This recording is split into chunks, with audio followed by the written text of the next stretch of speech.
Assalamu alaikum wa rahmatullahi wa barakatuh. Ahlan wa sahlan wa marhaban bikum. Welcome. My name is Sulaimaan Ravat. I want to start off with a statement made by a great Qari.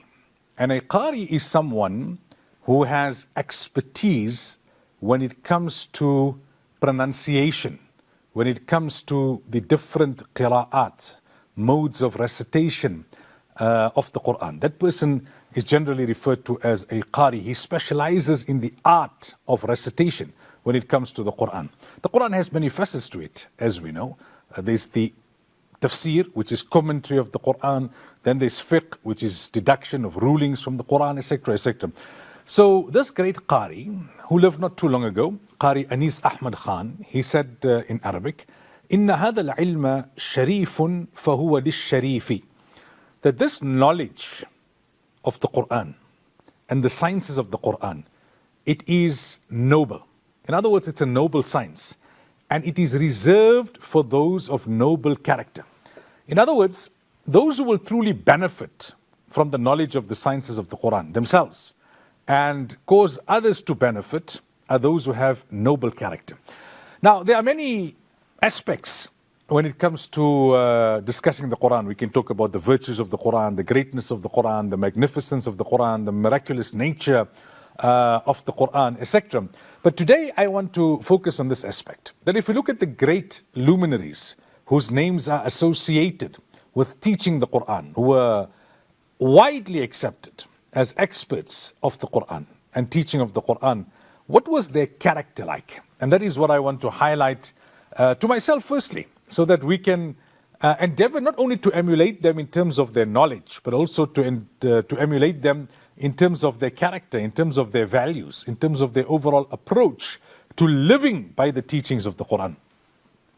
The majority of the Muslim world today recite the Quran in the mode of Hafs and Asim. Now, I don't want to get too technical. I don't want to go into too much of detail because it's fairly academic. But in essence, we all know the Quran was revealed in various dialects, sab'ata ahruf, various dialects, because the Arabs speak in various dialects. And therefore, it was necessary for the Quran to be revealed in several dialects in order to accommodate the language style of the various groupings within the Arab world at that particular time. But part of the miracle of the Quran is that Allah preserved the Quran in all of those dialects, and it became a science in itself. So all dialects find their source in Rasulullah sallallahu alaihi wasallam and what was revealed to the Prophet of Allah sallallahu alaihi wasallam. Now, there are 7 prominent qurra that make up the science of qira'at, and that is reciting the Quran in its various modes and dialects. And one of those famous qurra, the 5th from the 7, is Imam Asim. Now, Imam Asim had 2 famous students who narrate from him. One is Shu'bah and the other one is Hafs. So the majority of the Muslim world today recite the Quran in the mode of Hafs and Asim. Imam Asim's mode of recitation as narrated by his student Hafs.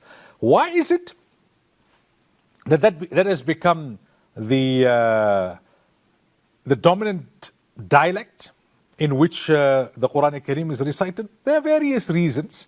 Some say that during the Ottoman period, the copies of the Quran that were distributed by the state were printed in a manner that suited this particular dialect, and that this dialect is the easiest dialect to recite. So there are other dialects, for example, in Morocco, etc., where they recite in other modes of recitation. But that is the reason, I'm giving you the background as to why I'm talking about the life of Imam Asim. Imam Asim had a beautiful voice. So he had what we would call natural talent, right? The people of Kufa absolutely loved his recitation of the Quran Kareem. They loved to listen to him.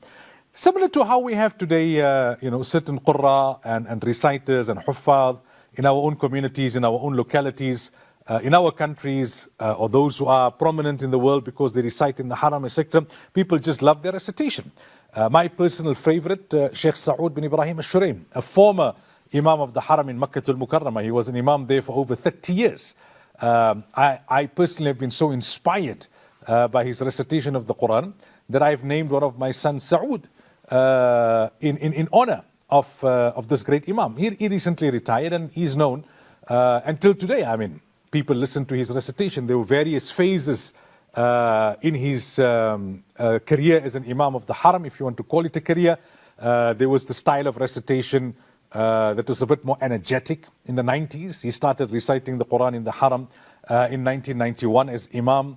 Then there are recitations in the kind of mid-period, if you like, the 2000s, where the pace had slowed somewhat, but it was still more of an energetic recitation.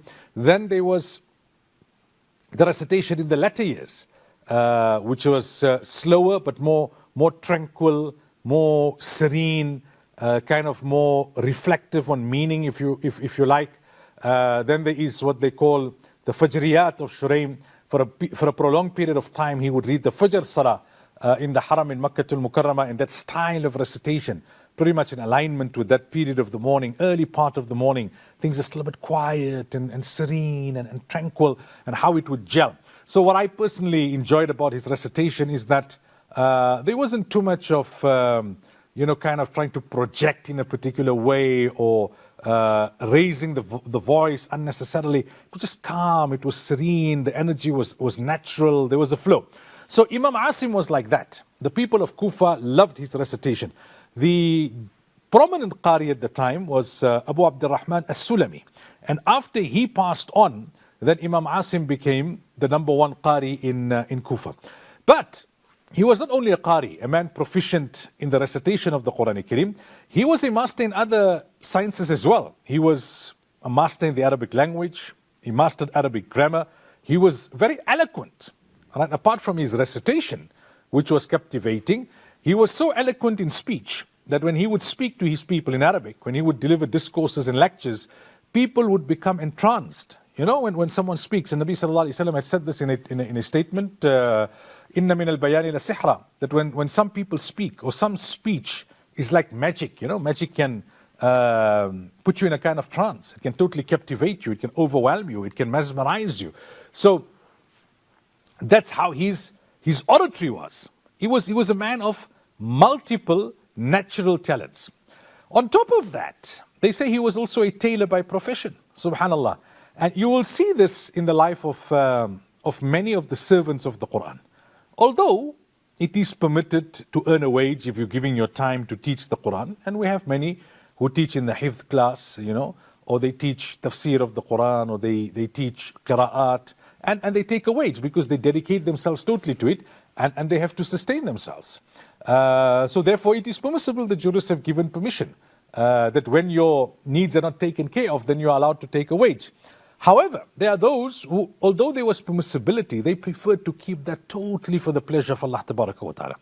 They preferred to keep that totally devoid of any kind of material element. So they would go and do something on the sideline through which they would earn their livelihood. And he was a tailor. Now try and, match the two, okay? On the one hand, you are the number one Qari in Kufa. You are the number one orator in Kufa, and then you're a tailor. And no disrespect to tailors, but it's not a bad profession. There's nothing wrong with the profession. But in terms of society and how society views different professions, rightly or wrongly, being a tailor is not, right on top. Whereas being a Qari and being an orator is something that's viewed very highly. And is very respected within the community. But the point I'm trying to make is that he never felt it beneath him. He never felt it beneath him that, I be a tailor. He was willing to do something with his hands. He was willing to do something that society perhaps would look down upon and say it's menial, just so that his dedication and his service to the Quran could be free of any material link, and that he would not be earning his livelihood in any way through the Quran. The great jurist, one of the four Imams of fiqh, Imam Ahmad bin Hanbal, one day his son asked him a question and said, whose recitation of the Quran is most beloved to you? Now I have this discussion with my kids as well. Alhamdulillah, my elder two sons are Hafiz. The third one is almost there. The fourth one is busy. The fifth one is still, quite young. Allah has blessed me with 5 sons, alhamdulillah. And sometimes, when they hear me talking about my favorite reciter, Sheikh Shuraim, they enjoy his recitation, but they were not Huffaz at the time when he was featuring prominently. So for them, it's more about Sheikh Dawsari and, some of the more recent reciters. that they would enjoy. So fathers and sons have these discussions, and it's good, you know. You mustn't only talk about your favorite car or your favorite sport. Who's your favorite reciter of the Quran, Dad? This is the question that Imam Ahmad bin Hanbal's son asked him. And he said, look, after the recitation of the people of Medina, the person whose recitation I enjoy the most is Imam Asim. It's Imam Asim. There is one more incident I want to share with you before we go for a break. Imam Asim became ill for a period of 2 years. 2 full years he was ill, and then he recovered. Now you and I, we're always looking for an excuse that we can use to tell ourselves why we can't go higher or achieve greater heights than what we've achieved. And then an excuse to put to others. You know, I got diabetes, you know, I got this back problem, you know, I got this, you know, I got that. So therefore, I can't manage to achieve anything greater or higher than whatever I've already achieved. Imam Asim did not use his prolonged illness of 2 years as an excuse. Rather, he used it as a motivation to scale to even greater heights. They say after that period of illness of 2 years, when he recovered, he was able to recite the entire Quran from Alhamdu right till Nas, the entire Quran, cover to cover, as you would say in English, without a single error, without a single mistake. Wow, subhanallah. His illness became a motivator that how can I achieve a greater height, rather than using illness as an excuse not to push yourself and take yourself out of your comfort zone. We'll stop there for a break. We continue on the other side of this. Welcome back. So I mentioned in the previous segment, there's various aspects of the Quran that we can discuss. But today we're talking about those people who feature prominently as servants of the Quran, as leaders in the different sciences of the Quran. And what was their character like? What were their values like? What was their habit like? What was their routine like? And we're talking about Imam Asim. And I explained in the previous segment why Imam Asim in particular. The majority of Muslims in the world today read in his mode of recitation as transmitted by his student Hafs. So, before the break, I mentioned that for 2 years he had a prolonged illness. He never used it as an excuse. Rather, he used it as a motivation to improve himself further. And after that 2 years of illness, he could recite the Quran without any error. Now, Hafs was his one student, right? Amongst many, but the one prominent student. The other one was Shu'bah. So one day Hafs asked him that, oh Imam, why is it that you teach me a dialect which is a little different to that which you teach Shu'bah? Curious student. A student shouldn't just, in Urdu they have a saying, lakir ke fakir, that you just go with the flow. You just go with what is told to you or what is taught to you. He wanted to know, why are you teaching him differently to the manner in which you are teaching me? And the teacher didn't take offense at all. You see, we mustn't take offense to when people want to learn and when they question out of curiosity, or they question because they want to learn or they want to understand better or something is not making sense to them. So Imam Asim explained to him, he said, see, I had 2 teachers prominent, right? One was Abu Abdurrahman as-Sulami, whom he replaced as the chief Qari of Kufa when his Ustad Abu Abdurrahman passed away. So he said, what Abu Abdurrahman used to recite to me, he learned from Ali radiallahu anh, the companion of Rasulullah sallallahu alaihi wasallam and the son-in-law of Rasulullah sallallahu alaihi wasallam. Then my other ustad, my other teacher was Dhir bin Hubaysh, and his teacher was Abdullah bin Mas'ud.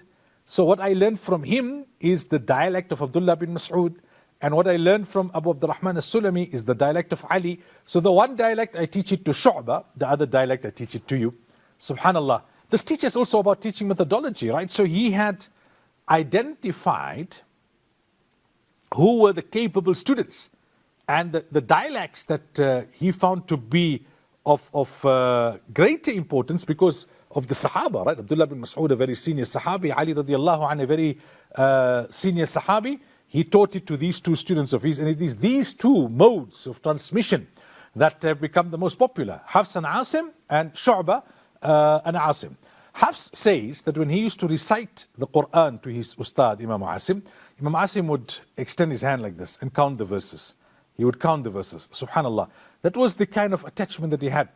Another quality that Imam Asim had, which was amazing, was when he would sit down. So in those days, they never necessarily had a formal educational structure where you formally go and take enrollment and then you have your student number, and you must pay your fees, and you have a class teacher and different classes. It was a little bit more informal. You had to seek permission. You couldn't just pitch up. Some would be there on a more permanent basis. Others would be there on a more casual basis. So even the business people, the tujjar, the traders, they would come to Imam Asim and they would want to learn from him. Now, he would listen to them first. He would listen to them first so that they could go away and tend to their business. He wouldn't keep them back unnecessarily. He wouldn't delay them unnecessarily. And there's great wisdom in this. You see, part of noble character and part of being a person of insight and foresight is that you don't just go by the cliched. You don't just go by by simplistic principles. You understand the nuances of different dynamics. We have this problem in our communities today. People say, first come, first serve. That is a general rule, yeah. But every rule has its exceptions. And at times, it's important to make an exception. Let me give you a couple of examples. Most of the masjids in our country, they have an imam's parking. And there's a big board there. Parking reserved for imam. Strictly for imam only. And then you'll get some people, they'll come and they'll say, no, the imam is not here. I'm parking here. I'm not going to park elsewhere. I'm parking right here. And if somebody were to tell them, but that is reserved for the imam, they say, well, first come, first serve. It's not the imam's house. It's not the imam's father's house. It's public property. It's Allah's house. So, therefore, I'll park here. But here, common sense is to prevail. If you're late, the congregation doesn't have to wait for you. If the imam is late, everyone has to wait for him because he's going to lead the salah. You come without any obligation. He's coming with an obligation. So therefore, this particular accommodation has been made for him. أَنزِلُ النَّاسَ مَنَازِلَهُمْ. What about that principle when Nabi Sallallahu Alaihi Wasallam says, treat people according to their position? Now the imam has to come up and down for every salah, and he's got to be there on time for every salah. Therefore, to make it easier for him, and to ensure that he is not pressurized unnecessarily and the congregation is not delayed unnecessarily, that parking has been reserved for him. Now, with some people you can explain and maybe they'll understand. With other people, no matter how much you try to explain, they don't want to understand.